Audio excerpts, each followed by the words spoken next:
ನಮಸ್ಕಾರ. ಎಸ್18 ವಾರ್ತೆಗಳಿಗೆ ಸ್ವಾಗತ. ನಾನು ಕವಿತಾ. ಮೊದಲಿಗೆ ಹೆಡ್ಲೈನ್ಸ್. ಹಮ್ದರ್ದ್ ಶಾಲೆಯಲ್ಲಿ ಪಂಡಿತ ತಾರಾನಾಥರ ಜಯಂತಿ. ಸನಾತನ ಧರ್ಮದ ಭಾವದ ವ್ಯಕ್ತಿತ್ವವೇ ಪಂಡಿತರ ತಾರಾನಾಥರು. ಡಾಕ್ಟರ್ ಜಯಲಕ್ಷ್ಮಿ ಮಂಗಳಮೂರ್ತಿ. ಜೂನ್ 8 ಮತ್ತು 9ರಂದು ರೋಟರಿ ಕ್ಲಬ್ ಪದಾಧಿಕಾರಿಗಳಿಗೆ ತರಬೇತಿ. ತ್ರಿವಿಕ್ರಮ ಜೋಶಿ.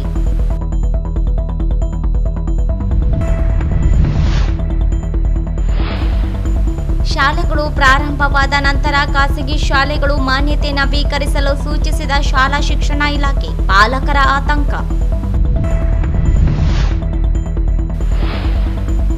ಜಿಡಿ ತೋಟ ಬಡಾವಣೆಯಲ್ಲಿ ಅಮೀರ ಬೇಕ್ರಿಂದ ಒತ್ತುವರಿ. ತೆರವಿಗೆ ಒತ್ತಾಯಿಸಿ ನಿವಾಸಿಗಳಿಂದ ಮನವಿ.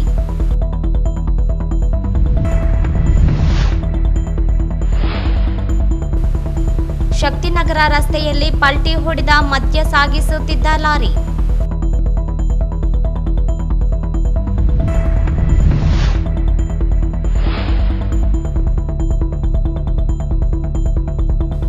ವಿಶ್ವ ಪರಿಸರ ದಿನಾಚರಣೆಯ ಕಾರ್ಯಕ್ರಮ.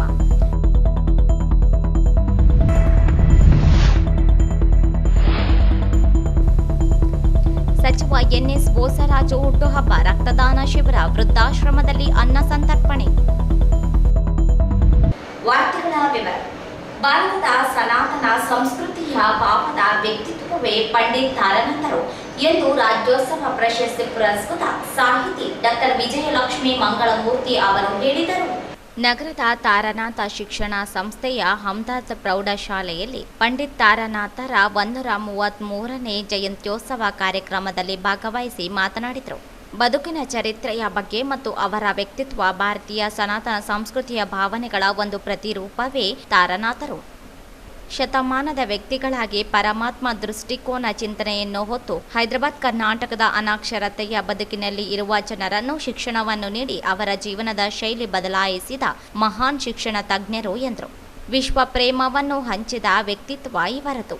ಅವರ ಆದರ್ಶದಿಂದ ನಿರ್ಮಿತವಾಗಿರುವ ಹಾಗೂ ಶ್ರಮದಾನದಿಂದ ಕಟ್ಟಿಕೊಂಡು ಬೆಳೆದಿರುವ ಈ ಸಂಸ್ಥೆ ಶತಶತಮಾನದವರೆಗೆ ಶಾಶ್ವತ ಹೆಸರು ಮಾಡಲಿ. ಈ ದಿಸೆಯಲ್ಲಿ ಈ ಸಂಸ್ಥೆ ಅಡಿಯಲ್ಲಿ ಕಾರ್ಯನಿರ್ವಹಿಸುತ್ತಿರುವ ಎಲ್ಲ ಸಿಬ್ಬಂದಿ ವರ್ಗದವರು, ಆಡಳಿತ ಮಂಡಳಿಯವರು ಶ್ರಮ ವಹಿಸಲು ಆ ದಿವ್ಯ ಶಕ್ತಿ ಆಶೀರ್ವಾದ ನೀಡಲಿ ಎಂದರು. ಗ್ರಂಥ ತಂದು ಕೊಟ್ಟರು.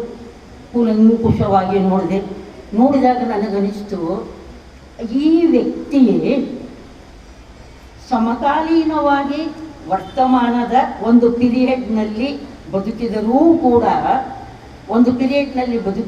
ಕೂಡ ಕೇವಲ ಆ ಸಮಯದ ಒಬ್ಬ ಮನುಷ್ಯ ಅಲ್ಲ. ಈಗ ನಮ್ಮೆಲ್ಲ ದೊಡ್ಡ ಚಿಂತಕರು, ಮಹಾನ್ ಪುರುಷರು ಒಂದು ಸಮಯದಲ್ಲಿ ಒಂದು ಅವಧಿಯಲ್ಲಿ ಇರ್ತಾ ಇದ್ದಾರೆ. ಯಾರಿಗೋ ತಂದೆ ಆಗ್ತಾರೆ, ಯಾರಿಗೋ ಮಾಮ ಆಗ್ತಾರೆ, ಯಾರಿಗೋ ಏನೋ ಸಂಬಂಧಗಳನ್ನು ನಿವಾರಿಸ್ತಾರೆ. ಆದರೆ ತಾರಾನಾಥರಂತಹ ವ್ಯಕ್ತಿಗಳು ಸಮಕಾಲೀನವಾದ ಬದುಕಿನಲ್ಲಿ ಇದ್ದರೂ ಕೂಡ ಕಾಲಾತೀತವಾದ, ಸಮಯಾತೀತವಾದ, ಹೌದಲ್ರಿ? ನೀವು ಏನು ಅನ್ಕೋತಿರೋ ಗೊತ್ತಿಲ್ಲ.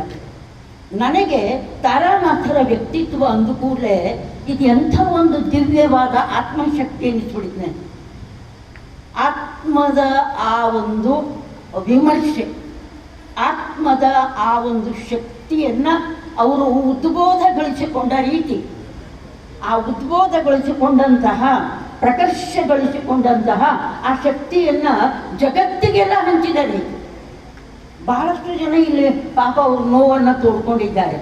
ಯಾರೋ ಲಕ್ಷ್ಮೀದೇವಿಯವರು, ಅವ್ರ ಮಗ, ಇನ್ನಿತರ. ಎಷ್ಟರ ಮಟ್ಟಿಗೆ ತಾರಾನಾಥರಿಗೆ ಭಾರತದಾದ್ಯಂತ ಮನ್ನಣೆ ಸಿಗಬೇಕಾಗಿತ್ತು, ಅಷ್ಟರ ಮಟ್ಟಿಗೆ ಸಿಕ್ಕಿಲ್ಲ ಅನ್ನುವಂಥ ಒಂದು ನೋವನ್ನು ಅಲ್ಲಿ ನಾವು ಕಾಣ್ತಾ ಇದ್ದೇವೆ. ನನಗನ್ನಿಸ್ತದೆ ಹಾಗೇನಿಲ್ಲ. ಈ 100 ಪುಟ್ಟ ಮಕ್ಕಳು ಅವರ ಕನಸಿನಲ್ಲಿ, ಅವರ ಮನೋಮಂಡಲದಲ್ಲಿ, ಅವರ ವ್ಯಕ್ತಿತ್ವ ಅಲ್ಲಿ ಇದ್ದೇ ಇರ್ತದೆ. ತಾರಾನಾಥ ಶಿಕ್ಷಣ ಸಂಸ್ಥೆಯ ಅಧ್ಯಕ್ಷ ಪಾರಸಮಲ್ ಸುಕಾಣಿಯವರು ಮಾತನಾಡಿ, ಹಮ್ದರ್ದ್ ಶಾಲೆಯು ಸರ್ವ ಜನಾಂಗೀಯ ಶಾಂತಿಯ ಜ್ಞಾನ ನೀಡುವ ಕೇಂದ್ರವಾಗಿದೆ. ಇಲ್ಲಿ ಎಲ್ಲ ಬೋಧಕ ಸಿಬ್ಬಂದಿಗಳು ಮನಪೂರ್ವಕವಾಗಿ ಸೇವೆಯನ್ನು ಸಲ್ಲಿಸಿ ಸಂಸ್ಥೆಯ ಶ್ರೇಯಸ್ಸನ್ನು ಹೆಚ್ಚಿಸಿಕೊಳ್ಳಬೇಕು. ವಿದ್ಯಾರ್ಥಿಗಳು ಉತ್ತಮ ಭವಿಷ್ಯ ರೂಪಿಸಿಕೊಳ್ಳುವ ನಿಟ್ಟಿನಲ್ಲಿ ಅಧ್ಯಯನ ಮಾಡಿ ಎಂದರು. ಅವರು ಮಾತನ್ನು ಕೇಳಿದ್ದೀವಿ. ನಮ್ಮ ಕಾಲೇಜಿನ ಪ್ರೊಫೆಸರ್ ಆಗಿದ್ದರು. ಅವರು ಮಾಡ್ತಾರೆ. 1988ನಲ್ಲಿ, ನಾನು 87ನಲ್ಲಿ ಅಧ್ಯಕ್ಷ ಆದೆ. 88ನಲ್ಲಿ 10 ಅಪಾಯಿಂಟ್ಮೆಂಟ್ ಬಂತು. ಅದರಾಗಿ ನಾನು ಬಸಮ್ಮ ಗೋಪ್ಸೆಟ್ ಒಂದು ಅಪಾಯಿಂಟ್ಮೆಂಟ್ ಮಾಡಿದೆ. ಅವಾಗ ಇನ್ನು 8 ಮಂದಿ ಇದ್ದಾರೆ. आशीर्वाद दे दो काशी और काबे वाले, काशी और काबे वाले ಎಂಥ ಗೂಢ ಅರ್ಥ ಇದೆ ಇದರಲ್ಲಿ. ಇವತ್ತು ನಮ್ಮ ದೇಶದ ಪರಿಸ್ಥಿತಿ ಏನಿದೆ, ಹಿಂದೂವರು ಮುಸಲ್ಮಾನರನ್ನ ಇರೋ ದೃಷ್ಟಿಯಿಂದ ನೋಡ್ತಾರ, ಮುಸಲ್ಮಾನರು ನಮ್ಮ ಹಿಂದೂನ ನಂಬ್ತಾ ಇಲ್ಲ. ಆ ಪರಿಸ್ಥಿತಿ ಉದ್ಭವ ಆಗಿದೆ ನಮ್ಮ ದೇಶದಲ್ಲಿ. ಇಡೀ ದೇಶದ್ದು ಮಾತಾಡ್ತೇನೆ ನಾನು. ಈ ಕಲ್ಪನೆಯನ್ನು ಆವಾಗ ಮಾಡಿದರು. ಈ ಸಂಸ್ಥೆ 1920ನಲ್ಲಿ ಎಸ್ಟಾಬ್ಲಿಷ್ ಮಾಡಿದಾಗ ಪಂಡಿತ್ ತಾರಾನಾಥರು ಮತ್ತೆ ಅಲಿ ಮಾಸ್ಟರ್ ಅಂತ ಇದ್ದರು. ಅಲಿ ಒಬ್ಬ ಮುಸಲ್ಮಾನ್, ಅವರು ಈ ಶಾಲೆಯನ್ನು ಸ್ಥಾಪನೆ ಮಾಡಿದರು, ಹಮ್ದರ್ದ್ ಶಾಲೆ. ಇದರ ಹೆಸರನ್ನು ಹಮ್ದರ್ದ್ ಶಾಲೆಯನ್ನು ಇಟ್ಟಿದ್ದಾರೆ. All but love is god.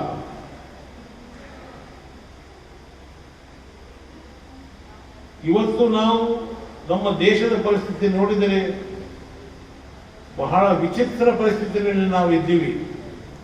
ಒಬ್ಬನೊಬ್ಬರು ನಾವು ನಂಬ್ತಾ ಇಲ್ಲ. ಇದು ಬಹಳ ಡೇಂಜರಸ್ ಸಿಚುವೇಶನ್ ನಲ್ಲಿ ನಾವು ಇದ್ದೀವಿ ಈಗ. ಈ ಸಂದರ್ಭದಲ್ಲಿ ಸಂಸ್ಥೆಯ ಉಪಾಧ್ಯಕ್ಷ ಪವನ್ ಕುಮಾರ್ ಸುಖಾಣಿ, ಖಜಾಂಚಿ ಪುರುಷೋತ್ತಮ ಇನ್ನಾನಿ, ಪ್ರಧಾನ ಕಾರ್ಯದರ್ಶಿ ನಂದಾಪುರ ಶ್ರೀನಿವಾಸ್, ಅಂಬಾಪತಿ ಪಾಟೀಲ್, ಹಮ್ದರ್ದ್ ಶಾಲೆ ಆಡಳಿತ ಮಂಡಳಿ ಕಾರ್ಯದರ್ಶಿ ಶರತ್ ಕುಮಾರ್ ಕಳಸ, ಶಾಲೆ ಅಧ್ಯಕ್ಷ ಎಂಆರ್ ರಾಮಾಂಜನೇಯ, ಹಿರಿಯ ಸದಸ್ಯರುಗಳು ಹಾಗೂ ವಿವಿಧ ಶಾಲಾ ಕಾಲೇಜಿನ ಪ್ರಾಚಾರ್ಯರು ಮತ್ತು ಸಿಬ್ಬಂದಿ ವರ್ಗದವರು ಉಪಸ್ಥಿತರಿದ್ದರು. ರೋಟರಿ ಕ್ಲಬ್ನಿಂದ ಜೂನ್ 8 ಮತ್ತು 9ರಂದು 19 ಜಿಲ್ಲೆಗಳ ಕ್ಲಬ್ಗಳ ನೂತನ ಪದಾಧಿಕಾರಿಗಳ ತರಬೇತಿ ವಾರ್ಷಿಕ ಕಾರ್ಯ ಯೋಜನೆಗಳ ತರಬೇತಿ ಕಾರ್ಯಕ್ರಮ ನಗರದ ರಾಯಚೂರು ಹಬ್ನಲ್ಲಿ ಆಯೋಜಿಸಲಾಗಿದೆ ಎಂದು ತರಬೇತಿ ಕಾರ್ಯಕ್ರಮ ಸಮಿತಿ ಅಧ್ಯಕ್ಷ ತ್ರಿವಿಕ್ರಮ ಜೋಶಿ ಅವರು ಹೇಳಿದರು. ಅವರಿಂದು ಮಾಧ್ಯಮಗೋಷ್ಠಿ ಉದ್ದೇಶಿಸಿ ಮಾತನಾಡಿ, ರೋಟರಿ ಕ್ಲಬ್ 3169 ವ್ಯಾಪ್ತಿಯಡಿ ಬರುವ ಕಲ್ಯಾಣ ಕರ್ನಾಟಕದ 6 ಜಿಲ್ಲೆಗಳು, ದಾವಣಗೆರೆ, ಚಿತ್ರದುರ್ಗ ಹಾಗೂ ಆಂಧ್ರ ಪ್ರದೇಶದ ನೆಲ್ಲೂರು, ಕಡಪ, ಕರ್ನೂಲ್, ನಂದ್ಯಾಳ್, ಅನಂತಪುರ, ಪುಟ್ಟಪರ್ತಿ ಜಿಲ್ಲಾ ಕ್ಲಬ್ಗಳು ಸೇರಿ 19 ಜಿಲ್ಲೆಗಳಲ್ಲಿ 800ಕ್ಕೂ ಅಧಿಕ ಪ್ರತಿನಿಧಿಗಳು, ಪದಾಧಿಕಾರಿಗಳು ಭಾಗಿಯಾಗಲಿದ್ದಾರೆ. 2024-25ರಿಂದ ಮುಂದಿನ ವರ್ಷದಲ್ಲಿ ಕ್ಲಬ್ಗಳಿಂದ ಕೈಗೊಳ್ಳಬೇಕಾಗಿರುವ ಸಮಾಜಮುಖಿ ಕಾರ್ಯಕ್ರಮದ ಕುರಿತು ಚರ್ಚೆ, ಯೋಜನೆ ರೂಪಿಸಿ ಆರ್ಥಿಕ ನೆರವು ನಿಯಮದ ಕುರಿತು ಚರ್ಚೆಗೋಷ್ಠಿಗಳು ನಡೆಯಲಿವೆ. ರಾಯಚೂರು ಜಿಲ್ಲೆಯ 7 ರೋಟರಿ ಕ್ಲಬ್ಗಳ ನೇತೃತ್ವದಲ್ಲಿ 2 ದಿನಗಳ ಕಾರ್ಯಾಗಾರ ನಡೆಯಲಿದೆ. ಹೊರ ದೇಶದ ಕ್ಲಬ್ಗಳಿಂದಲೂ ನೆರವು ನೀಡುವುದು, ಬೇರೆ ಕ್ಲಬ್ಗಳಿಗೆ ನೆರವು ನೀಡುವ ಕುರಿತು ಆರ್ಥಿಕ ಸಂಪನ್ಮೂಲ ಕ್ರೋಢೀಕರಣ ಕುರಿತು ಚರ್ಚೆ ನಡೆಯಲಿದೆ ಎಂದರು. 2 ದಿನಗಳ ಕಾರ್ಯಾಗಾರವನ್ನು ಬೆಂಗಳೂರಿನ ರೋಟರಿಯನ್ ಕ್ಯಾಪ್ಟನ್ ನಾಗೇಶ್ ಉದ್ಘಾಟಿಸಲಿದ್ದಾರೆ. ಮಂಜುನಾಥ ಶೆಟ್ಟಿ, ಸಮೀರ್ ಇರಾನಿ, ಸಂಗ್ರಾಮ್ ಪಾಟೀಲ್, ಮಹಾರಾಷ್ಟ್ರ, ನಂಗಲ್ ರಮೇಶ್, ನರೇಂದ್ರ ಮುಂಬೈ ಸೇರಿದಂತೆ ಅನೇಕರು ಭಾಗವಹಿಸಿ ತರಬೇತಿ ನೀಡಲಿದ್ದಾರೆ. ಕಡಪನ ಈಗ ಡಿವೈಡ್ ಆಗಿದೆ, ಅಲ್ಲಿ 2 ಜಿಲ್ಲೆ ಮಾಡ್ಕೊಂಡಿದ್ದಾರೆ. ಅನ್ನಮಯ್ಯ ಜಿಲ್ಲೆ ಅಂತ ಕಡಪದಲ್ಲಿ ಒಂದು ಕಡಪ ಮತ್ತು ಅನ್ನಮಯ್ಯ, ಅದಾದರೆ ಕರ್ನೂಲು ಮತ್ತು ನಂದ್ಯಾಲ, ಅನಂತಪುರ ಮತ್ತು ಸಾಯಿ ಪುಟ್ಟಪರ್ತಿ ಅದೊಂದು ಜಿಲ್ಲೆ ಇದೆ. ಹೀಗೆ ಆಂಧ್ರದ 8 ಜಿಲ್ಲೆಗಳು, ಕರ್ನಾಟಕ 11 ಜಿಲ್ಲೆ, 19 ಜಿಲ್ಲೆ ಇದರಲ್ಲಿ ಈ 316 ಜಿಲ್ಲೆಗಳಲ್ಲಿ ಬರ್ತವೆ. ಈಗ ವರ್ಕಿಂಗ್ ಕ್ಲಬ್ಸ್ಗೂ 78 ರೋಟರಿ ಕ್ಲಬ್ಸ್ ಇದರಲ್ಲಿ ಕೆಲಸ ಮಾಡ್ತಾ ಇದ್ದಾರೆ. ಆ 78 ಕ್ಲಬ್ಗಳ ಪ್ರತಿ ವಾರ್ಷಿಕ ಪ್ರಾರಂಭ ಆಗೋದು ಜುಲೈ 1ರಿಂದ ಮುಂದಿನ ಜೂನ್ 8ರವರೆಗೆ ನಡೀತದೆ. ಈ ಬೃಹತ್ ಜುಲೈನಲ್ಲಿ 2024-25ರ ಜುಲೈ 1ರ ಏನು ತಂಡ ಬರ್ತಾ ಇದೆ, ಆ ತಂಡದ ಅಧ್ಯಕ್ಷ, ಆಯಾ ಕ್ಲಬ್ಗಳ ಅಧ್ಯಕ್ಷರು, ಕಾರ್ಯದರ್ಶಿಗಳು ಮತ್ತು ಆ ಕ್ಲಬ್ಗಳ ಪದಾಧಿಕಾರಿಗಳು, ಅದೇ ರೀತಿ ಜಿಲ್ಲಾ ಮಟ್ಟದಲ್ಲಿ ನಮ್ಮ ಗವರ್ನರ್ ಅಂತ ಇದ್ದಾರೆ, ಡಿಸ್ಟ್ರಿಕ್ಟ್ ಗವರ್ನರ್ ಫಾರ್ 2024-25. ಅವರು ಈ ಬಾರಿ ಕೊತ್ತೂರಿನ ಸಾಧುಗೋಪಾಲ್ ಆಗಿದ್ದಾರೆ. ಅವರ ಒಂದು ತಂಡಕ್ಕೆ ಟ್ರೈನಿಂಗ್ ಕೊಡ್ತಕ್ಕಂಥದ್ದು, ತರಬೇತಿಯನ್ನು ಕೊಡ್ತಕ್ಕಂಥದ್ದು ಕಾರ್ಯಕ್ರಮ 2 ದಿನದ ಕಾರ್ಯಾಗಾರ. ಅದು ರಾಯಚೂರಿನಲ್ಲಿ ಬರೋ 8 ಮತ್ತು 9 ನಾಡಿದ್ದು ಜೂನ್ 8 ಮತ್ತು 9 ಶನಿವಾರ ಮತ್ತು ರವಿವಾರ 2 ದಿನದ ಕಾರ್ಯಾಗಾರವನ್ನು ರಾಯಚೂರಲ್ಲಿ ನಡೆಸ್ತಾ ಇದ್ದಾರೆ. ತಮಗೆಲ್ಲ ಗೊತ್ತಿರೋ ರೀತಿ ರಾಯಚೂರು ಜಿಲ್ಲೆಯಲ್ಲೂ ಸಹಿತ 2 ಕ್ಲಬ್ಗಳು ಕೆಲಸ ಮಾಡ್ತಾರೆ. ರಾಯಚೂರು ನಗರದಲ್ಲಿ ರಾಯಚೂರು ರೋಟರಿ ಕ್ಲಬ್ ರಾಯಚೂರು ಒಂದು, ಎರಡನೇದಾಗಿ ನಮ್ಮ ರಾಯಚೂರು ಸೆಂಟ್ರಲ್, ನಾನು ಅದರ ಸಂಸ್ಥಾಪಕ ಅಧ್ಯಕ್ಷ, ಮೂರನೇದು ನಮ್ಮ ಶಿವಗಿರೀಶ್ ಅವರು ರಾಯಚೂರು. ಅನೇಕ ಜಿಲ್ಲೆಗಳ ಗವರ್ನರ್ಗಳು, ಕ್ಲಬ್ಗಳ ಪದಾಧಿಕಾರಿಗಳು ಭಾಗವಹಿಸಲಿದ್ದಾರೆ. 10 ವರ್ಷಗಳ ನಂತರ ತರಬೇತಿ ಕಾರ್ಯಕ್ರಮ ರೋಟರಿ ಕ್ಲಬ್ ನಿರ್ವಹಿಸುವ ಅವಕಾಶ ದೊರೆತಿದೆ. ಬೇರೆ ಬೇರೆ ಜಿಲ್ಲೆಗಳಿಂದ 500 ಜನ ಹಾಗೂ ಜಿಲ್ಲೆಯ 200 ಜನರು ಸೇರಿ 800 ಜನರು 2 ದಿನಗಳ ಕಾರ್ಯಕ್ರಮಕ್ಕೆ ಆಗಮಿಸಲಿದ್ದಾರೆ. ವಿಚಾರಗೋಷ್ಠಿಗಳು, ಚರ್ಚೆ ಹಾಗೂ ಪ್ರತಿದಿನವೂ ಸ್ಥಳೀಯ ಕಲಾವಿದರಿಂದ ಸಾಂಸ್ಕೃತಿಕ ಕಾರ್ಯಕ್ರಮಗಳು ನಡೆಯಲಿವೆ. ಸಮಾಜ ಕಟ್ಟಕಡೆಯ ವ್ಯಕ್ತಿಗೂ ಸೌಲಭ್ಯ, ಕೌಶಲ್ಯ ಒದಗಿಸುವ ನಿಟ್ಟಿನಲ್ಲಿ ರೋಟರಿ ಕ್ಲಬ್ ಅಂತಾರಾಷ್ಟ್ರೀಯ ಮಟ್ಟದಲ್ಲಿ ಸೇವೆ ಸಲ್ಲಿಸುತ್ತಾ ಬಂದಿದೆ. ಶಾಲೆ ಸೌಕರ್ಯ ಒದಗಿಸಲು ರೋಟರಿ ಕ್ಲಬ್ ನೆರವಾಗಿದೆ. ನಗರದಲ್ಲಿ ರಕ್ತ ಭಂಡಾರ ಸ್ಥಾಪಿಸಿ ಜನರಿಗೆ ಜೀವ ಒದಗಿಸುತ್ತಿದೆ. ಶೀಘ್ರದಲ್ಲಿ ಕಣ್ಣಿನ ಆಸ್ಪತ್ರೆಗೆ ಸಹ ಪ್ರಾರಂಭಿಸುವ ಉದ್ದೇಶ ಹೊಂದಲಾಗಿದೆ ಎಂದು ತಿಳಿಸಿದರು. ಅವರು ನಮ್ಮ ಹೈದರಾಬಾದಿಂದ ವಂಗಲ ರಮೇಶ್ ಅಂತ ಬರ್ತಾರೆ, ಮುಂಬೈಯಿಂದ ನರೇಂದ್ರ ಅಂತ ಹೇಳಿ ಅವರು ಸೀನಿಯರ್ ರೋಟರಿಯನ್ನು, ಮತ್ತು ನಮ್ಮ ಈ ಡಿಜಿಟಲ್ ರೋಟರಿನ ಪ್ರಮೋಟ್ ಮಾಡ್ತಾ ಇರೋರು. ಆ್ಯಪ್ಗಳ ಮುಖಾಂತರ ನಾವು ಯಾವ ರೀತಿ ರೋಟರಿ ಜನಕ್ಕೆ ಸಹಕಾರ ಮಾಡ್ಬೋದು ಅನ್ನೋ ಒಂದು ವಿಷಯವನ್ನು ಅವರು ತೋರಿಸಿದ್ದಾರೆ. ಇದಲ್ಲದೆ ನಮ್ಮ ರೋಟರಿ 3160 ಹಿಂದಿನ ಎಲ್ಲ ಗವರ್ನರ್ಗಳು ಪ್ರತಿ ವರ್ಷಕ್ಕೊಬ್ಬ ಗವರ್ನರ್ ಆಗಿರ್ತಾರೆ. ಹಾಗಾಗಿ ಅವರೆಲ್ಲ ಗವರ್ನರ್ಗಳು ಇದರಲ್ಲಿ ಭಾಗವಹಿಸಿದ್ದಾರೆ. ಮತ್ತು ಇದು ರಾಯಚೂರಿಗೆ ಸಿಗೋ 10 ವರ್ಷದ ನಂತರದ ಅವಕಾಶ. ನಾವು 14-15ರಲ್ಲಿ ಒಂದು ಬಾರಿ, 15-16ರಲ್ಲಿ ಒಂದು ಬಾರಿ ಅವಕಾಶ ನಾವು ತಗೊಂಡಿದ್ವಿ. ಇಲ್ಲ ರಾಯಚೂರಲ್ಲೇ ನಮ್ಮ ತಂಡದ ನೇತೃತ್ವದಲ್ಲೇ ಅದಾಗಿತ್ತು. ಈ ಬಾರಿ ಮತ್ತೊಮ್ಮೆ ಸುಮಾರು ಇದಕ್ಕೆ ಭಾಗವಹಿಸುವ ಸಂಖ್ಯೆ ಎಷ್ಟಾಗುತ್ತೆ ಅಂದರೆ, ಹೊರಗಡೆಯಿಂದಲೇ ನಮ್ಗೆ 550-600 ಜನ ಹೊರಗಡೆಯಿಂದ ಬರ್ತಾರೆ ರೋಟರಿ. ಅಂದರೆ ಲಿಮಿಟೆಡ್ ಅಂತ ನಾವು ಮಾಡಿದಾಗಿ ಕೂಡ ಪದಾಧಿಕಾರಿಗಳು ಎಲ್ಲ ಸೇರಿದರೆ 400 ಜನ ಹೊರಗಡೆಯಿಂದ ಬರ್ತಾರೆ. ಮತ್ತು 200 ಜನ ನಮ್ಮ ಲೋಕಲ್ ಸದಸ್ಯರಿದ್ದಾರೆ, ಅವರು ಬರ್ತಾರೆ. ಹಾಗಾಗಿ ಒಂದು 800 ಜನರ ಪಾಲ್ಗೊಳ್ಳೋಕ್ಕೆ ಅವಶ್ಯಕ, ಅಂದರೆ ನಮಗೆ ನಿರೀಕ್ಷೆ ಇದೆ. ಮತ್ತು ಈ ಒಟ್ಟು ಕಾರ್ಯಕ್ರಮದ ಸಂಜೆ ಸಾಂಸ್ಕೃತಿಕ ಕಾರ್ಯಕ್ರಮಗಳ ಜೊತೆಗೆ ನಾವು ಲೋಕಲ್ ಕಲಾವಿದರಿಗೂ ಅಲ್ಲಿ ಎಕ್ಸ್ಪೋಜರ್ ಇದೆ. ಕಲಾವಿದರಿಗೆ ಅವಕಾಶ ಇರುತ್ತೆ. ಯಾಕಂದರೆ 8 ಜನ ಹೊರಗಡೆ ಬಂದಿರ್ತಾರೆ, ಸುಮಾರು 18-20 ಜಿಲ್ಲೆಗಳಿಂದ ಬಂದಿರ್ತಾರೆ. ಹಾಗಾಗಿ ಲೋಕಲ್ ಕಲಾವಿದರಿಗೂ ಅವಕಾಶ ಇರಬೇಕು. ಅವತ್ತು ಸ್ಥಳೀಯ ಕಲಾವಿದರಿಂದ ಕಲ್ಚರಲ್ ಇವೆಂಟನ್ನು ಇಟ್ಕೊಂಡಿದ್ವಿ. ಮರುದಿನ ಸಂಡೇ ಸಂಪೂರ್ಣವಾಗಿ ಟೆಕ್ನಿಕಲ್ ಸೆಷನ್ಗಳು ನಡೀತವೆ. ಸಬ್ಜೆಕ್ಟ್ ಆಧಾರಿತವಾಗಿ, ವಿಷಯ ಆಧಾರಿತವಾಗಿ ನಡೀತವೆ. ಇಮೇಜ್ ಬಿಲ್ಡಿಂಗು ಇರುತ್ತೆ. ಈ ಸಂದರ್ಭದಲ್ಲಿ ಶಿವಗಿರೀಶ, ಎನ್ ಶಿವಶಂಕರ ವಕೀಲ, ರಾಮರಾವ್ ಗಣೇಕಲ್, ರಂಗಲಿಂಗನಗೌಡ, ನಿಜಾನಂದ ರೆಡ್ಡಿ, ಎಂಕೆ ವೆಂಕಟೇಶ್ ಸೇರಿದಂತೆ ಅನೇಕರಿದ್ದರು. ಶಾಲೆಗಳು ಪ್ರಾರಂಭವಾಗಿ ಪ್ರವೇಶ ಪ್ರಕ್ರಿಯೆಗಳು ಅಂತಿಮ ಹಂತದಲ್ಲಿರುವಾಗ ಶಾಲಾ ಶಿಕ್ಷಣ ಇಲಾಖೆ ಉಚಿತ ಮತ್ತು ಕಡ್ಡಾಯ ಶಿಕ್ಷಣ ಕಾಯ್ದೆಯಡಿ ಖಾಸಗಿ ಶಾಲೆಗಳು ಮಾನ್ಯತೆ ಪಡೆಯುವುದು, ನವೀಕರಿಸುವಂತೆ ಸೂಚನೆ ನೀಡಿರುವುದು ಪಾಲಕರು ಮತ್ತು ವಿದ್ಯಾರ್ಥಿಗಳಲ್ಲಿ ಆತಂಕಕ್ಕೆ ಕಾರಣವಾಗಿದೆ. ಶಾಲಾ ಶೈಕ್ಷಣಿಕ ಪ್ರಾರಂಭಕ್ಕೆ ಮುನ್ನವೇ ಮಾನ್ಯತೆ ನವೀಕರಣ ಪ್ರಕ್ರಿಯೆ ಪೂರ್ಣಗೊಳಿಸಿ ಪ್ರವೇಶಕ್ಕೆ ಅವಕಾಶ ನೀಡಿದ್ದರೆ ಆತಂಕ ಇರುತ್ತಿರಲಿಲ್ಲ. ಈಗಾಗಲೇ ಪಾಲಕರು ಆಯಾ ವಾರ್ಡ್, ನಗರ ವ್ಯಾಪ್ತಿಯ ಖಾಸಗಿ ಶಾಲೆಗಳಲ್ಲಿ ಪ್ರವೇಶ ಪಡೆಯುತ್ತಿದ್ದಾರೆ. ಸರ್ಕಾರ ನಿಗದಿಪಡಿಸಿರುವ ಶುಲ್ಕ ನೀತಿಯನ್ನು ಧಿಕ್ಕರಿಸಿ ಕೆಲ ಶಾಲೆಗಳು ಶುಲ್ಕ ವಸೂಲಿಗೆ ಇಳಿದಿವೆ. ಸಾರ್ವಜನಿಕರು ನೀಡಿರುವ ದೂರುಗಳನ್ನು ಇಲಾಖೆ ಲೆಕ್ಕಿಸದೆ ಶಾಲಾ ಶಿಕ್ಷಣ ಇಲಾಖೆ ಯಾವುದೇ ಕ್ರಮಕ್ಕೆ ಮುಂದಾಗುತ್ತಿಲ್ಲ. ಆದರೆ ಈ ಮಧ್ಯೆಯೇ ಮಾನ್ಯತೆ ನವೀಕರಣ ಪಡೆಯುವುದು ಕಡ್ಡಾಯವೆಂದು ಇಲಾಖೆ ಆಯುಕ್ತರು ಆದೇಶಿಸಿದ್ದಾರೆ. ಉಚಿತ ಮತ್ತು ಕಡ್ಡಾಯ ಶಿಕ್ಷಣ ಹಕ್ಕು ಕಾಯ್ದೆ 2012 ನಿಯಮ 11ರ ಅಡಿ ನಿಗದಿಪಡಿಸಿದಂತೆ ಸ್ವಯಂ ಘೋಷಣೆಗಳೊಂದಿಗೆ ದೃಢೀಕರಣ ಮಾಡಿಕೊಂಡು ಮಾನ್ಯತೆಯನ್ನು ಎಲ್ಲ ಖಾಸಗಿ ಶಾಲೆಗಳು ಪಡೆಯುವುದು ಕಡ್ಡಾಯಗೊಳಿಸಲಾಗಿದೆ. ಕೇಂದ್ರ ಪಠ್ಯಕ್ರಮ ಸೇರಿದಂತೆ ಇತರೆ ಮಾಧ್ಯಮ ಶಾಲೆಗಳು ಮಾನ್ಯತೆ ಪಡೆಯದೇ ಹೋದಲ್ಲಿ ಮಾನ್ಯತೆ ರದ್ದುಗೊಳಿಸುವುದಾಗಿಯೂ ಎಚ್ಚರಿಸಿದೆ. ಆಯಾ ಜಿಲ್ಲಾ ಉಪನಿರ್ದೇಶಕರು ಶಾಲಾ ಶಿಕ್ಷಣ ಇಲಾಖೆ ಅಧಿಕಾರಿಯಿಂದ ಮಾನ್ಯತೆ ಪಡೆಯಲು ಸೂಚಿಸಲಾಗಿದೆ. ನವೀಕರಣ, ನೋಂದಣಿ ಹಾಗೂ ಮಾನ್ಯತೆ ಪಡೆಯುವ ಪ್ರಕ್ರಿಯೆ ನಡೆಸಲಾಗುತ್ತದೆ. ಆದರೆ ಮಾನ್ಯತೆ ಪಡೆಯದೇ ಹೋಗುವ ಶಾಲೆಗಳು ರದ್ದುಗೊಂಡಲ್ಲಿ ಮಕ್ಕಳ ಮುಂದಿನ ಶಿಕ್ಷಣ ವ್ಯವಸ್ಥೆಗೆ ಹೊಣೆ ಯಾರು ಎಂಬ ಪ್ರಶ್ನೆ ಎದುರಾಗಿದೆ. ಅನೇಕ ಏಜೆನ್ಸಿ ಶಾಲೆಗಳು ಮಾನ್ಯತೆ ಪಡೆದಿದ್ದರೂ ರಾಜ್ಯ ಪಠ್ಯಕ್ರಮ ಅನುಸರಿಸುತ್ತಿಲ್ಲ. ಕನ್ನಡ ಮಾಧ್ಯಮ ಪರವಾನಗಿ ಪಡೆದು ಇಂಗ್ಲಿಷ್ ಮಾಧ್ಯಮ ಬೋಧಿಸುತ್ತಿರುವ ಆರೋಪಗಳು ಸಹ ಇಲ್ಲದೇ ಇಲ್ಲ. ಶಿಕ್ಷಣ ಇಲಾಖೆ ಗೊಂದಲ ನಿರ್ಧಾರದಿಂದಾಗಿ ಮಕ್ಕಳು ಮತ್ತು ಪಾಲಕರು ಗೊಂದಲಕ್ಕೆ ಸಿಲುಕುವಂತೆ ಮಾಡಿದೆ. ಇಲಾಖೆ ಇಂದಿಗೂ ಮಾನ್ಯತೆ ಇಲ್ಲದ ಶಾಲೆಗಳ ಪಟ್ಟಿಯು ಪ್ರಕಟಿಸಿಲ್ಲ. ಸಹಜವಾಗಿ ಪಾಲಕರು ಶಾಲೆಗಳಿಗೆ ಮಕ್ಕಳನ್ನು ದಾಖಲಿಸುತ್ತಿದ್ದಾರೆ. ಕೆಲ ಶಾಲೆಗಳಂತೂ ಪ್ರವೇಶ ಪ್ರಕ್ರಿಯೆ ಪೂರ್ಣಗೊಳಿಸಿ ತಿಂಗಳು ಗತಿಸಿವೆ. ಉಚಿತ ಶಿಕ್ಷಣ ಕಾಯ್ದೆಯೂ ಸೇರಿದಂತೆ ನಿಯಮಗಳನ್ನು ಪಾಲಿಸದೇ ಇದ್ರೂ ಕ್ರಮ ಕೈಗೊಳ್ಳದೆ ಇಲಾಖೆ ಮಾನ್ಯತೆ ನವೀಕರಿಸದೆ ಅನುಮತಿ ಪಡೆಯದೇ ಇರುವ ಶಾಲೆಗಳ ವಿರುದ್ಧ ಕ್ರಮ ಕೈಗೊಳ್ಳುತ್ತದೆಯೇ ಎಂಬ ಅನುಮಾನವು ಹುಟ್ಟುಹಾಕಿದೆ. ನಗರದ ತಿಮ್ಮಪುರ ಪೇಟೆಯ ಜಿಟಿ ತೋಟ ಬಡಾವಣೆಯೊಂದರಲ್ಲಿ ಅಮೀರ್ ಬೇಗ್ ಸಾರ್ವಜನಿಕ ಸ್ಥಳವನ್ನು ಒತ್ತುವರಿ ಮಾಡಿಕೊಂಡು ಮನೆ ನಿರ್ಮಾಣ ಮಾಡಿದ್ದಾರೆ. ಕೂಡಲೇ ಎಚ್ಚೆತ್ತುಕೊಂಡು ತೆರವುಗೊಳಿಸಬೇಕು ಎಂದು ಬಡಾವಣೆಯ ನಿವಾಸಿಗಳು ಜಿಲ್ಲಾಧಿಕಾರಿ ಕಚೇರಿ ಅಧಿಕಾರಿಗೆ ಮನವಿ ಸಲ್ಲಿಸಿದರು. ನಗರದ ತಿಮ್ಮಾಪುರ ಪೇಟೆಯ ಜಿಡಿ ತೋಟ ಬಡಾವಣೆಯ ನಿವಾಸಿ ಅಮೀರ್ ಬೇಗ್ ತಂದೆ ಅಕ್ಬರ್ ಬೇಗ್ ಎನ್ನುವವರು ಸಾರ್ವಜನಿಕ ಆಸ್ತಿಯನ್ನು ಒತ್ತುವರಿ ಮಾಡಿ ಮನೆ ನಿರ್ಮಾಣ ಮಾಡಿದ್ದಾರೆ. ಪಶ್ಚಿಮ ದಿಕ್ಕಿನಲ್ಲಿರುವ ಶಂಕರಮ್ಮ ಅವರ ಮನೆಗೆ ಹತ್ತಿಕೊಂಡು ಸಜ್ಜ ನೆಂಟಲ ಹಾಕಿ ಒತ್ತುವರಿ ಮಾಡಿದ್ದಾರೆ. ಪೂರ್ವ ದಿಕ್ಕಿಗೆ ಎಜಾಜ್ ಎನ್ನುವವರ ಜಾಗ ಅತಿಕ್ರಮಿಸಿ ಮನೆ ನಿರ್ಮಾಣ ಮಾಡಿದ್ದಾರೆ. 5 ಅಡಿ ಸಾರ್ವಜನಿಕ ರಸ್ತೆಯನ್ನು ಕಬಳಿಸಿ ಕಾಂಪೌಂಡ್ ನಿರ್ಮಿಸಿದ್ದಾರೆ ಎಂದು ದೂರಿದರು. ಈ ಬಗ್ಗೆ ಬಡಾವಣೆಯ ನಿವಾಸಿಗಳು ಪ್ರಶ್ನಿಸಿದರೆ ದೌರ್ಜನ್ಯ ನಡೆಸಿ ಪೊಲೀಸ್ ಠಾಣೆಯಲ್ಲಿ ಸುಳ್ಳು ದೂರು ದಾಖಲಿಸುವುದಾಗಿ ಬೆದರಿಕೆ ಹಾಕಿದ್ದಾರೆ. ಅನುಮತಿ ಪಡೆಯದೆ ಅಕ್ರಮವಾಗಿ ಮನೆ ನಿರ್ಮಾಣ ಮಾಡಿದ್ದಾರೆ.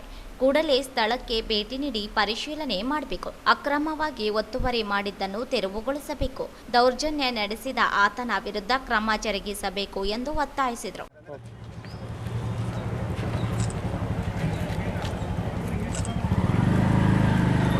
4/4 ಮನೆಯ ಸುತ್ತಮುತ್ತಲಿನ ಸಾರ್ವಜನಿಕ ಸ್ವತ್ತಿನಲ್ಲಿ ಅಕ್ರಮವಾಗಿ ಮನೆ ನಿರ್ಮಾಣ ಮಾಡಿಕೊಂಡಿದ್ದು ತೆರವುಗೊಳಿಸಿ ಆತನ ವಿರುದ್ಧ ಕ್ರಿಮಿನಲ್ ಕೇಸ್ ದಾಖಲಿಸುವ ಬಗ್ಗೆ ದೂರು. ಈ ಕೆಳಗೆ ಸಹಿ ಮಾಡಿದ ನಾವು ರಾಯಚೂರು ನಗರದ ತಿಮ್ಮಪುರ ಪೇಟೆ ಜಿಡಿ ತೋಟ ರಾಯಚೂರು ನಿವಾಸಿಗಳು ಈ ಮೂಲಕ ತಮ್ಮ ದೂರು ಕೊಡುವುದೆಂದರೆ ಸದರಿ ಮೇಲಿನ ವಿಷಯದಲ್ಲಿ ತಿಳಿಸಿರುವ ವ್ಯಕ್ತಿಯಾದ ಶ್ರೀ ಅಮೀರ್ ಬೇಗ್ ತಂದೆ ಅಕ್ಬರ್ ಬೇಗ್ ಸಾಕಿನ ಮನೆ ನಂಬರ್ 654/3/4 ಮನೆಯ ಮಾಲೀಕರು ಸಾರ್ವಜನಿಕ ಆಸ್ತಿಯನ್ನು ಕಬಳಿಸಿ ಮನೆ ನಿರ್ಮಾಣ ಮಾಡಿಕೊಂಡಿರುತ್ತಾನೆ. ಸದರಿ ವ್ಯಕ್ತಿಯ ಅತಿಕ್ರಮಿಸಿದ ಆಸ್ತಿಯನ್ನು ಕಬಳಿಸಿ ಆಕ್ರಮಿಸಿದ ಪಶ್ಚಿಮ ದಿಕ್ಕಿಗೆ ಶಂಕರಮ್ಮ ಗಂಡ ಈರೇಶ್ ಅವರ ಮನೆಗೆ ಹತ್ತಿಕೊಂಡು ಸಜ್ಜ ನೆಂಟಲ್ ಹಾಕಿ ಆಕ್ರಮಿಸಿಕೊಂಡಿರ್ತಾನೆ ಮತ್ತು ಅದೇ ರೀತಿಯಾಗಿ ಪೂರ್ವ ದಿಕ್ಕಿಗೆ ಎಜಾಜ್ ಎಂಬವರ ಜಾಗವನ್ನು ಆಕ್ರಮಿಸಿ ಸಜ್ಜ ಹಾಕಿ ಮನೆ ನಿರ್ಮಾಣ ಮಾಡಿಕೊಂಡಿರ್ತಾನೆ ಮತ್ತು ಇದಲ್ಲದೆ ದಕ್ಷಿಣ ದಿಕ್ಕಿಗೆ ಸುಮಾರು 5 ಅಡಿ ಸಾರ್ವಜನಿಕ ರಸ್ತೆಯನ್ನು ಕಬಳಿಸಿ ಕಾಂಪೌಂಡ್ ನಿರ್ಮಾಣ ಮಾಡಿ ಗೇಟ್ ಕೂಡಿಸಿರುತ್ತಾನೆ. ಮುಂದುವರೆದ ಸದರಿ ಮೇಲಿನ ವ್ಯಕ್ತಿಯ ಕೆಲವು ಪಟ್ಟಭದ್ರ ಶಕ್ತಿಗಳ ಹೆಸರು ಹೇಳಿ ದೌರ್ಜನ್ಯ ದಬ್ಬಾಳಿಕೆ ಮಾಡುತ್ತಾನೆ. ಈ ಬಗ್ಗೆ ಪ್ರಶ್ನೆ ಮಾಡಲು ಹೋದರೆ ಪೊಲೀಸ್. ಈ ಸಂದರ್ಭದಲ್ಲಿ ಬಡಾವಣೆಯ ನಿವಾಸಿಗಳಾದ ಜಮೀಲಾ, ಶಂಕ್ರಮ್ಮ, ಶೇಖ್ ಫಾರೂಕ್, ನಿಜಾಮುದ್ದೀನ್, ಬೇಗಂ, ವಿಜಯ್ ಕುಮಾರ್, ಕಾಜಾಬಿ, ಶಾಹೀನ್ ಬೇಗಂ, ಕುತಿಜಾಬಿ, ಜಾಮಿಯಾಬಿ, ಸೂರ್ಯ ತಾಹಿರ್, ಸಾಕ್ಷ ಹಾಗೂ ಇನ್ನಿತರರು ಇದ್ದರು. ನಿನ್ನೆ ಸ್ವಾಮಿ ವಿವೇಕಾನಂದ ಯೂತ್ ಮೂವ್ಮೆಂಟ್ ರಾಯಚೂರು, ಬಿಆರ್ಎಲ್ಸಿ ಶ್ರೀ ಸಾಯಿನಾಥ ಸ್ವಸಹಾಯ ಸಂಘ ಹಾಗೂ ಸರ್ಕಾರಿ ಪ್ರೌಢಶಾಲೆ ಆತಕೂರು ಸಹಯೋಗದಲ್ಲಿ ವಿಶ್ವ ಪರಿಸರ ದಿನಾಚರಣೆಯ ಕಾರ್ಯಕ್ರಮವನ್ನು ಶಾಲೆಯ ಆವರಣದಲ್ಲಿ ಸಸಿ ನೆಡುವ ಮೂಲಕ ಆಚರಿಸಲಾಯಿತು. ಶಾಲೆಯ ಮುಖ್ಯ ಗುರುಗಳಾದ ಸುಜಾತ ರವರು ಸಸಿ ನೆಡುವ ಮೂಲಕ ವಿಶ್ವ ಪರಿಸರ ದಿನಾಚರಣೆಯ ಕುರಿತು ಇಂದು ವಿಶ್ವ ಕಡು ಬಿಸಿಲು ಕಲುಷಿತ ವಾತಾವರಣದಿಂದ ತುಂಬಾ ಕ್ಲಿಷ್ಟಕರ ದಿನಗಳು ಮುಂದೆ ಬರುತ್ತವೆ. ಈಗಿನಿಂದಲೇ ನೀವೆಲ್ಲ ಮಕ್ಕಳು ಮನೆಗೊಂದು ಸಸಿ ನೆಡುವ ಮೂಲಕ ನಾವೆಲ್ಲರೂ ಪರಿಸರ ಉಳಿಸೋಣ. ಇದರಿಂದ ಮನುಷ್ಯರಿಗೆ ಹಾಗೂ ಪ್ರಾಣಿ ಸಂಕುಲಕ್ಕೆ ತುಂಬ ಉಪಯೋಗ ಆಗುತ್ತದೆ. ಸಂಸ್ಥೆಯವರು ಕೊನೆಯಗಡಿ ಗ್ರಾಮ ಶಾಲೆಗೆ ತುಂಬಾ ಉತ್ತಮ ಸಸಿಗಳನ್ನು ತಂದು ನೆಡುವ ಮೂಲಕ ನಿಜವಾದ ಪರಿಸರ ದಿನವನ್ನಾಗಿ ಮಾಡಿದ್ದಾರೆ. ಅವರಿಗೆ ತುಂಬಾ ಧನ್ಯವಾದಗಳು ತಿಳಿಸಿದರು. ಗ್ರಾಮ ಪಂಚಾಯತಿ ವತಿಯಿಂದ ಹಮ್ಮಿಕೊಂಡಂತಹ ಈ ವಿಶ್ವ ಪರಿಸರ ದಿನದ ಆಚರಣೆಗೆ ನಮ್ಮ ಶಾಲೆನ ಮಾಡ್ಕೊಂಡಿದ್ದು ನಮಗೆ ತುಂಬ ಸಂತೋಷವಾಗಿದೆ. ಯಾಕಂದರೆ ನಾವು ಗಡಿ ಭಾಗ ಯಾವುದಕ್ಕಾದ್ರೂ ನಾವು ಬೇಗ ಕಣ್ಣಿಗೆ ಬೀಳಲ್ಲ. ಅಲ್ಲಿ ಊರಿನ ಅಕ್ಕಪಕ್ಕ ಇದ್ದಂಥ ಶಾಲೆಗಳಿಗೆ ಭಾಳಷ್ಟು ಮುಖ್ಯತೆ ಕೊಡ್ತಾರೆ. ಇದಕ್ಕೆ ಆಯ್ದುಕೊಂಡು ನಮ್ಮ ಶಾಲೆಗೆ ಗಿಡಗಳನ್ನು ಒದಗಿಸ್ಕೊಟ್ಟಿದ್ದಕ್ಕೆ ಎಲ್ಲರಿಗೂ ನಾವು ತುಂಬ ಧನ್ಯವಾದಗಳನ್ನು ಒದಗಿಸ್ತೀವಿ. ಆಮೇಲೆ ಇದು ನಾವು ಆದಷ್ಟು ಬೆಳೆಸೋಕ್ಕೆ ಪ್ರಯತ್ನ ಮಾಡ್ತೀವಿ. ಈ ಭೂಮಿ ಮಣ್ಣು ಸರಿ ಇಲ್ಲ, 2 ಗಿಡಗಳನ್ನು ಹಾಕಿದ್ರಂತೆ, ಕೇವಲ 2 ಗಿಡಗಳು ಮಾತ್ರ ಉಳ್ಕೊಂಡಿದ್ದಾವೆ. ಅದಕ್ಕೆ ಏನಾದರೂ ಇದು ಸ್ವಲ್ಪ ಅನುಕೂಲ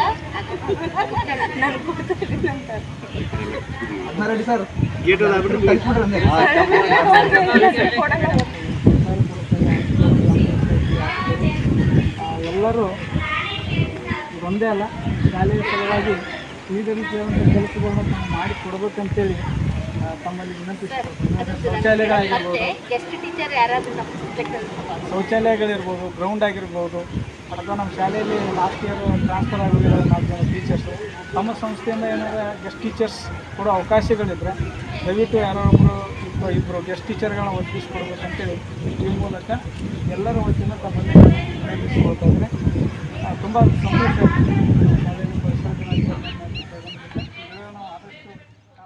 ಅದೇ ರೀತಿ ಸಂಸ್ಥೆಯ ವ್ಯವಸ್ಥಾಪಕರು ಸುರೇಶ್ ರವರು ಮಾತನಾಡಿ, ಇಂದು ಜಾಗತಿಕ ತಾಪಮಾನ ಹೆಚ್ಚಾಗಿದೆ ಎಂದು ಹೇಳುತ್ತಿದ್ದೇವೆ ವಿನಂ ಅದಕ್ಕೆ ಪರಿಹಾರವಾಗಿ ಏನು ಮಾಡಬಹುದು ಎಂಬ ಚಿಂತನೆಗಳನ್ನು ಮಾಡಿದಾಗ ಒಂದೇ ಉತ್ತರ ಮರ ಬೆಳೆಸುವುದು. ಇದು ಬಿಟ್ಟರೆ ಅನ್ಯ ಮಾರ್ಗವಿಲ್ಲ.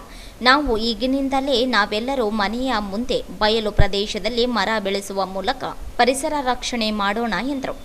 ಶ್ರೀ ಸಾಯಿನಾಥ ಸ್ವಸಹಾಯ ಸಂಘದ ನರಸಮ್ಮ ಸಂಘದ ಅಧ್ಯಕ್ಷರು ನಮ್ಮ ಶಾಲೆಯಲ್ಲಿ ಇಂದು ಹಾಕಿದ ಗಿಡಗಳನ್ನು ನಾವುಗಳು ರಕ್ಷಣೆ ಮಾಡುತ್ತೇವೆ ಎಂದರು.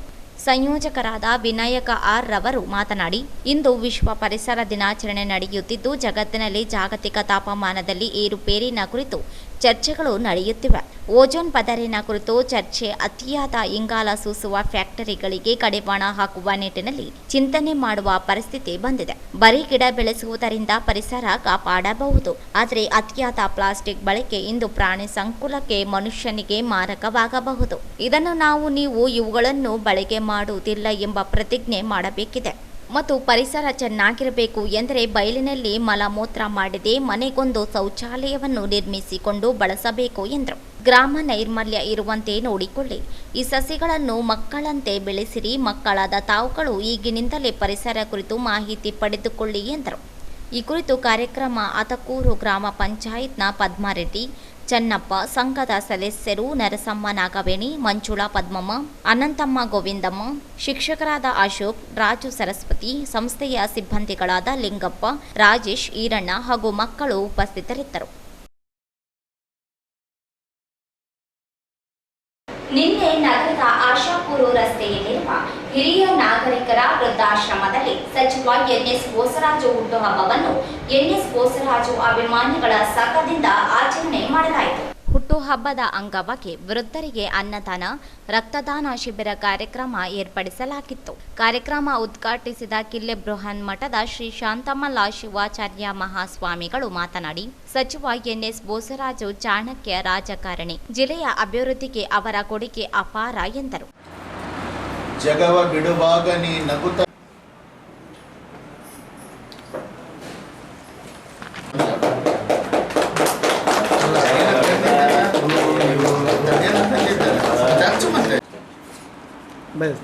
ಸ್ವಲ್ಪ ಹಿಂದೆ ಬರ್ರಿ ಸರ್. ನೀವು ಹಿಡ್ಕೊಬೇಡಪ್ಪ, ಕೈ ಬಿಡ್ಬಿಡು, ನಿಂತ್ಕೊಳ್ರಿ ಸಾಕಷ್ಟು. ಬಂದಿಲ್ಲ ನಿಂತು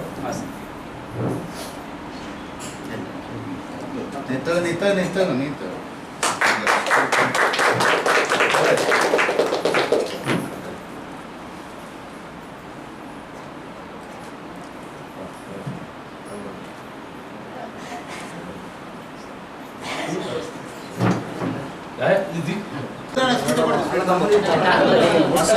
ಮೊಬೈಲ್ ಅಣ್ಣ ಇವೆ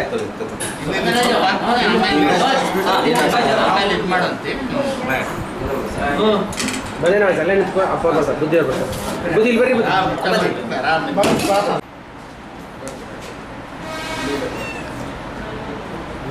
ಪ್ರಕಾರ ಸಿಗೇ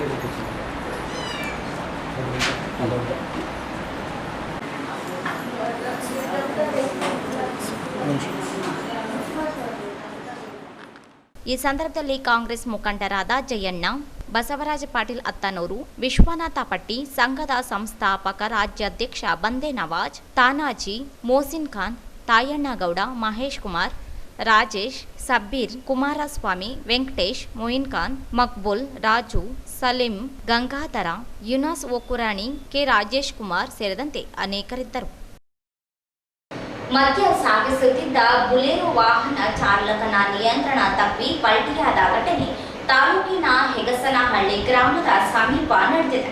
ರಾಯಚೂರಿನ ಅಬಕಾರಿ ಡಿಪೋದಿಂದ ಶಕ್ತಿನಗರಕ್ಕೆ ಮದ್ಯವನ್ನು ತುಂಬಿಕೊಂಡು ಹೋಗುತ್ತಿದ್ದ ಬುಲೆರೋ ವಾಹನವು ವೇಗವಾಗಿ ತೆರಳುತ್ತಿದ್ದ ಸಂದರ್ಭದಲ್ಲಿ ಚಾಲಕನ ನಿಯಂತ್ರಣ ತಪ್ಪಿದೆ. ಇದರಿಂದಾಗಿ ಮದ್ಯದೊಂದಿಗೆ ವಾಹನ ರಸ್ತೆಯಲ್ಲಿ ಬಿದ್ದಿದೆ.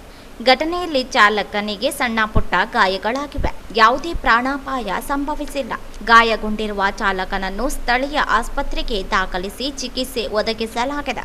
ರಸ್ತೆಯಲ್ಲಿ ವಾಹನ ಪಲ್ಟಿ ಹೊಡೆದಿದ್ದರಿಂದ ರಸ್ತೆಯಲ್ಲಿ ತೆರಳುತ್ತಿರುವ ಸಾರ್ವಜನಿಕರು ಮದ್ಯಕ್ಕೆ ಮುಗಿಬಿದ್ದರು. ಸ್ಥಳದಲ್ಲಿದ್ದ ಗ್ರಾಮೀಣ ಪೊಲೀಸರು ಪರಿಸ್ಥಿತಿಯನ್ನು ನಿಯಂತ್ರಿಸಿದರು. ಈ ಕುರಿತು ರಾಯಚೂರು ಗ್ರಾಮ ಠಾಣಾ ವ್ಯಾಪ್ತಿಯಲ್ಲಿ ಘಟನೆ ನಡೆದಿದೆ. ಕೊನೆಯಲ್ಲಿ ಮತ್ತೊಮ್ಮೆ ಹೆಡ್ಲೈನ್ಸ್. ಹಮ್ದರ್ದ್ ಶಾಲೆಯಲ್ಲಿ ಪಂಡಿತ ತಾರಾನಾಥರ ಜಯಂತಿ. ಸನಾತನ ಧರ್ಮದ ಭಾವದ ವ್ಯಕ್ತಿತ್ವವೇ ಪಂಡಿತರ ತಾರಾನಾಥರು. ಡಾಕ್ಟರ್ ಜಯಲಕ್ಷ್ಮಿ ಮಂಗಳಮೂರ್ತಿ. ಜೂನ್ 8 ಮತ್ತು 9 ರೋಟರಿ ಕ್ಲಬ್ ಪದಾಧಿಕಾರಿಗಳಿಗೆ ತರಬೇತಿ. ತ್ರಿವಿಕ್ರಮ ಜೋಶಿ.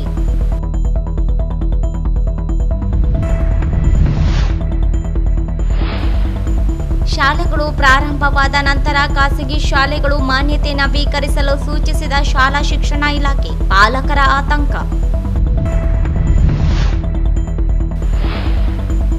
ಜಿಡಿ ತೋಟ ಬಡಾವಣೆಯಲ್ಲಿ ಅಮೀರ ಬೇಕ್ರಿಂದ ಒತ್ತುವರಿ. ತೆರವಿಗೆ ಒತ್ತಾಯಿಸಿ ನಿವಾಸಿಗಳಿಂದ ಮನವಿ.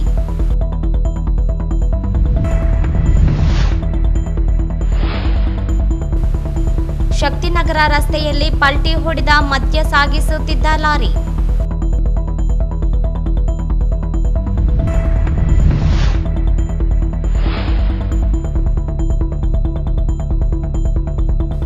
ವಿಶ್ವ ಪರಿಸರ ದಿನಾಚರಣೆಯ ಕಾರ್ಯಕ್ರಮ.